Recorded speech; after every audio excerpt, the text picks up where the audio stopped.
Have you ever been annoyed because somebody didn't answer you? I mean, you were pretty sure they heard you, but they were busy doing whatever they were doing or just didn't want to be bothered and they didn't seem to be answering. It happens around this particular house quite a bit because it is a condominium, single-story condominium with one other unit attached. The walls are very thick and very soundproof, and when you go into a back bedroom, it's very difficult to hear when somebody speaks to you from the living room, and Lois will sometimes become annoyed at me and vice versa when we don't answer one another, but the fact of the matter is we just didn't hear each other. That's not always the case, though, is it? Many times when we were raising our children, they would be playing on their electronic devices or up in their rooms, and they would clearly hear us, but they just wanted to ignore us because they didn't want to be bothered at the moment. I heard about a lady that fixed that problem one time. She had two boys, and she called her boys, said, "Would you boys please come down to the kitchen?" And both boys heard her. One boy got up and went down, and the other boy didn't. Later on, after dinner, the one boy found out that his brother had had a large piece of chocolate cake. And he said, "Can I have my chocolate cake now? I see that my brother has already had his." And his mother said, "There was only one piece, and I decided whoever could come down when I called for them could have that piece of cake." I guess that would work for me if my mother did that to me.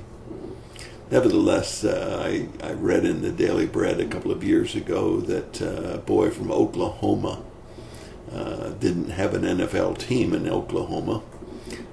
Quite interesting. There was probably teams fairly close by that he could have rooted for. As a matter of fact, once a young person gets involved with a particular team, he frequently stays with that team. I have a former church member who was a big fan of Wisconsin, and you think, how in the world does somebody in Florida become a Wisconsin fan? Well, he got started very young, and he's still faithful to Wisconsin in all of the Green Bay Packers for, I guess, the rest of his life. My son, who we raised in West Palm Beach, and we had no team in West Palm Beach, but I took him through some special some special seats that ITT had for employees that did well. Took him to a game in Miami to see the Miami Dolphins, and he has ever since been a Miami Dolphin fan.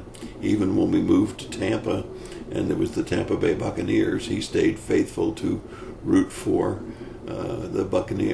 for the Dolphins, because he had formed an allegiance. Well, a young boy from Oklahoma wrote every NFL team. Said, "Our family are people that like to play fantasy football. We don't have a team in Oklahoma, and I was wondering if I should pick your team to be my team for the rest of my life." And this supposedly is a true story. Out of the 32 letters that he wrote, only one owner of a team wrote back, and it was Jerry Richardson of the Panthers, and he responded and said, "We would be honored to have you select us as the team that you'll root for." Well, where did I go with this long story? Psalm 86:7 says, "I call to you because you answer me." Isn't it wonderful that we have a God that doesn't ignore us, that he hears us no matter where we are, and that he responds to our calls? Prayer is a wonderful thing. Just recently, Lois had a fairly difficult surgery. It was not a life-threatening surgery. However, all of us know that any surgery can be a life-threatening surgery, with anesthesia and with all of the things that can happen. And I remember lifting my prayers to the Lord and saying, "Please protect my wife during this procedure." And it was interesting because for 2 or 3 weeks I kept watching her go downhill with health. And we were praying that this surgery would be something that would allow her to start to get better again. And God heard, and he answered and graciously restored Lois to her health, and she is continuing to gain back her health. It's nice when you can call upon the Lord because you know he's going to answer. Now, I realize that sometimes he says yes, and sometimes he says no, and sometimes he says wait. But it's awfully nice to know that he heard. Psalm 86:7, I call to you because you answer me.